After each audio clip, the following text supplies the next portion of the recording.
పడ్డడురా భయపెట్టిన చల్ బ్రతికున్నడురా ఆడబిడ్డలని నిందించినరు కార్యకర్తలని వేధించినరు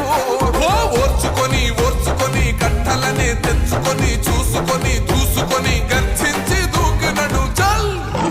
ఓహో జూలు విప్పి దూకినది ఎల్లో సింహము దడుసుకొని ఉరుకుతది రౌడీ సంఘము